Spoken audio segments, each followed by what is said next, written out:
ignored my husband so much that he went away without telling me. I, Carla, 30, am 6 months pregnant with mine and my husband's Harry, 31, first child.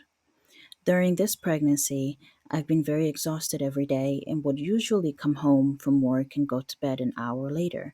Then I'd wake up at midnight and reheat what Harry had made us for dinner. For context, I've been part of a huge work project that's been going on for months, and I've been extremely overworked. On top of this, my husband doesn't have a job at this moment and isn't looking for one unless I remind him. I've been working overtime to get as much money as I can before maternity leave.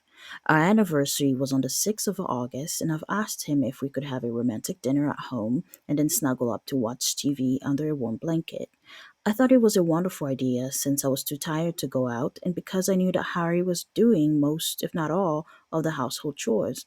However, he seemed a little annoyed when he agreed, but I thought nothing of it. The next morning, Harry seemed quite cold towards me and barely looked me in the eyes. Once I got home from work, he wasn't there. But that was normal since he could have been out with friends or at an interview, and so I went to sleep. I woke up at 11 that night to see that I was still alone in the house, so I checked my phone. I had about 8 missed calls from Harry and a long text. I'm summarizing, but the text read, I understand how tired you are because of this pregnancy and you having to work extra hours most days, but I'm over being ignored every day and having a 5 minute conversation with you every so often. You expect me to do all the housework and plan our boring anniversary alone. I'm really annoyed, so I'm staying at a friend's tonight. Text me when you see this. Of course, I called him and texted him about being sorry and wanting to talk, but I never got an answer. In the morning, I called my boss about having a day off and spent most of it waiting for Harry and planning my apology. However, when he came home, he silently handed me a rose and a card saying that he loves me but needs a few days away from me to figure out what he's going to say or do. Then those days became a week. This part happened on the 13th, 8 days later. I messaged him every day, and he would constantly say that he needed one more day or just another night at his friend's to figure this all out. But on the 13th, I decided to go to the friend's home he was staying at to confront him. So I drove over, nearly 30 minutes away, and banged on the door so hard that I could hear the echo from inside. By this point, I'd realized that I should have put more effort into our relationship, but he also should have talked to me about this instead of running away. Harry's friend came to the door and was confused but pleased to see me. He seemed a little on edge as I talked to him, and he had to break the silence every so often with comments about my pregnancy and how he couldn't wait to meet the baby. Finally, we stopped talking, and I practically demanded to see Harry, saying that I wanted to apologize but also explain how childish he was being by hiding from me. The thing that I found absolutely hilarious, but actually not at all, was that his friends said that Harry wasn't there and had left for Ireland on the 9th. Ireland. To say I was absolutely beyond furious and extremely confused would be such an understatement. His friend invited me in and sat me down to talk. Turns out that Harry had told his friend of our problems and had come up with a solution of going on a holiday as a couple to sort everything out and learn to love each other again, in Harry's words. So, of course, his friend thought that this was a lovely idea and helped him to book the flight on the evening of the 5th, the first time he had stayed at his friend's house. Since it was a last minute booking, Harry's friend had stayed up with him for quite a while before they found a flight that was taking a few more passengers due to canceled tickets. His friend then explained how he'd been confused when I arrived at the door, but didn't want to say anything about the holiday in case it had ended early due to us arguing. Harry's return ticket is booked for the 20th of August. I am just so angry and quite heartbroken, to be completely honest. I messaged him the moment his friend had finished talking, and Harry only responded an hour ago with nothing more than a had to figure things out, sorry. So now I'm home alone again and trying to figure out what I'm going to do or say when he gets home. Anyway, thanks for reading about how my life is going. Side note, I'm from the UK, so Ireland isn't as far as people think it is since I'm not American, but it is still so far. Other side note, a question I keep repeating is where did he get the money from without you noticing? So I'll leave my explanation from the comments here. He has a bank account with his money from when he worked as a teenager and a little into his 20s before we met. And a few years ago, we agreed not to touch that money um, and add to it every so often. It was a backup savings account. So I'm assuming that he took the money from there since it wasn't from the joint account. I've had time to think a little. Here's another note. 6 hours later, I knew this post would get attention, but I assumed it would only be a little. I've never used Reddit before, but I've seen it on TikTok a few times, so I thought posts only became popular on there, and maybe this one would get as popular as my AITA post. Not very. I was upset when I posted this and didn't think about how I'd handle all of the judgments and conspiracies once I'd calmed down. I appreciate the hard truths, empathy, and or advice given to me, but I am not divorcing him, changing the locks, calling a lawyer or anything like that. It's the 17th now. I've had a longer think. I'm not deciding anything until our talk, but I definitely won't be staying in my home with him after this. I can't trust him not to run away again. I'll talk more about this on my actual update, but I've gained some self respect and realized he's being an asshole. I talked to my mom, and she's happy for me to move in with her on the 21st, and I'm free to stay for as long as I need to. So I'm going to post an update just to clear the air when I can, hopefully the day or the day after Harry's home, the 20th, 21st, and then delete this all a day or two later, or I'll forget to. And there are some relevant comments. How many tickets did he buy? Two tickets as far as his friend knows, and I don't know who he took with him, but I like to assume it's a different friend or a relative or that it just wasn't used. Another relevant question. Are you delusional?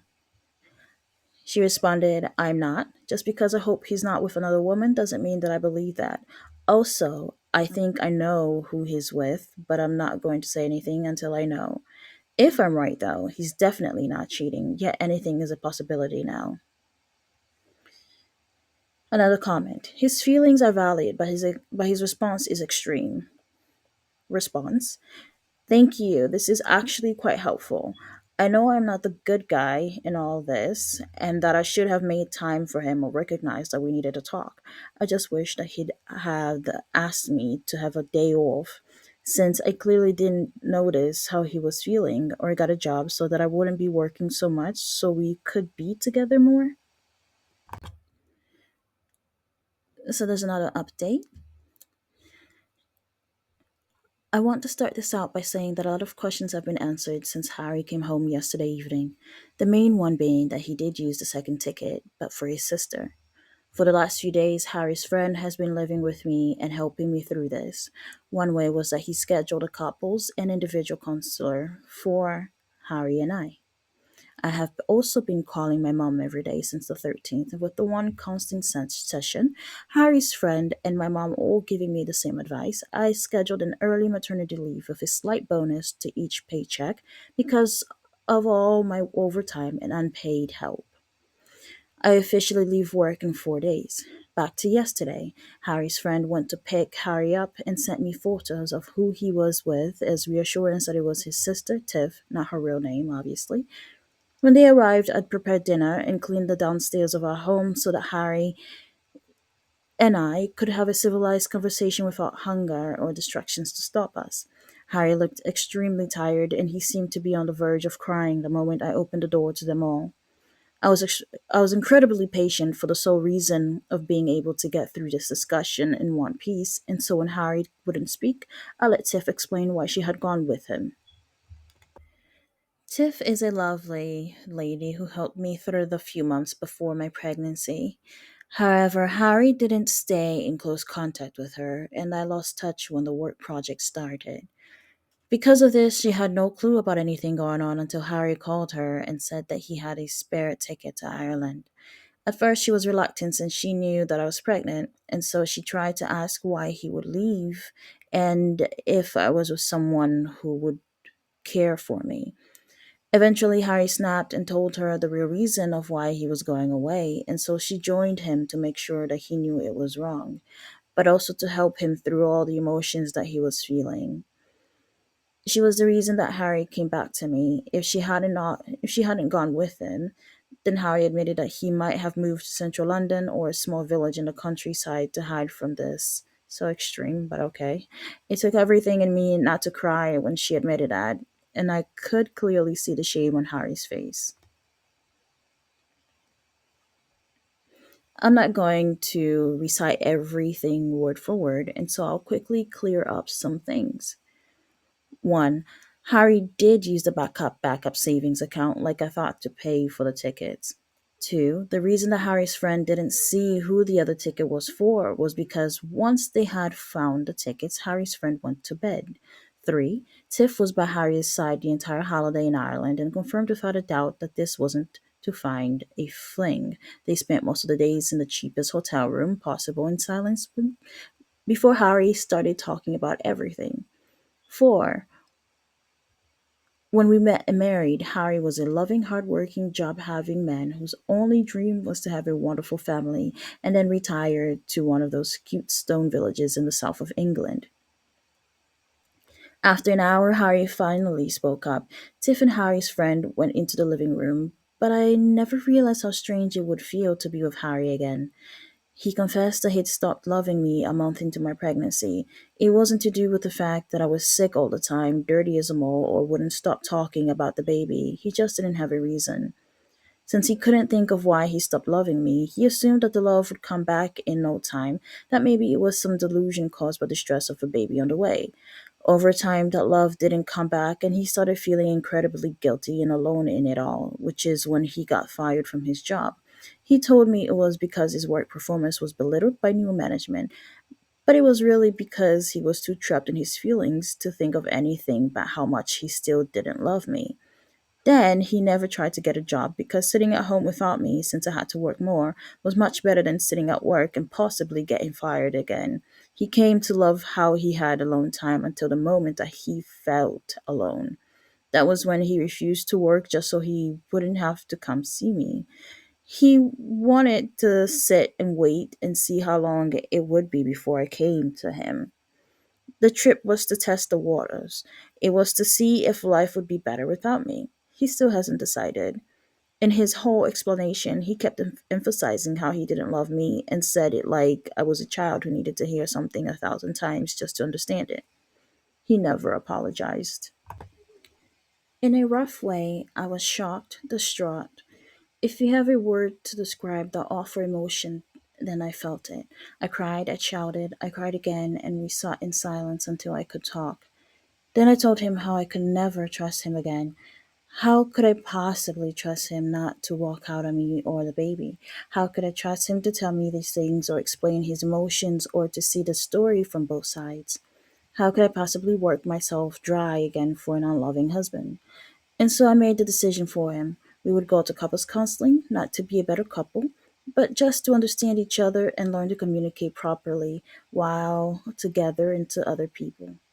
No matter what, our lives would always involve each other because of the marriage and baby, and so we need to be able to talk. I've moved into my mom's home and I'm free to stay for as long as I need to. My mom is helping me to make the spare room into a nursery and is being the most amazing, supportive, incredible mom anybody could be. Tiff and I are going to stay in closer contact, and Harry's ex friend said that he can be the appointment driver and is going to be my second emergency contact. As for when I'm in labor, my mom will be with me, and Tiff and Harry's ex friend will be waiting to meet the baby and to stop Harry from even seeing the delivery room. Finally, I made it clear to Harry that we will separate for now, but will divorce, remain separated after the baby is born. I will make sure that he's not mentioned on my emergency contacts. He can't be trusted to show up or even be where he says he is. I'm not going to update this anymore since I have things to do and a baby to prepare for. Thank you for sticking around and reading this all. I'll respond to whatever comments I see or want to, but those are all I'll say after this. And we have some relevant comments. Some more details. Hi there. I just saw this. I didn't include a lot of details in this because it is my last post on the matter, and I just wanted to clear the air. However, Harry had told Tiff that I had allowed him to go so he could think, so she didn't try to reach out. I suppose she wanted to give Harry a nice space, or maybe she just forgot because her brother was upset and in a crisis of sorts. There are a lot of things to still talk about since we only talked for an evening. Also, Harry's friend is on my emergency contacts because he has been helping me through this, and if my mom can't get to me, he's the closest after her. Emergency contacts are about trust, but also location. How did ex friend become ex friend? In short, Harry lied to his friend, and then the friend learned what Harry had told me. The friend doesn't want to be Harry's friend anymore. You may want to contact a lawyer about him not being a contact at the baby's school. I responded to someone else about this in a rough way. I'm tired, and I realize that won't happen. I just want to know that Harry couldn't take the baby from nursery without me knowing and then decide that he'd have a better life without us.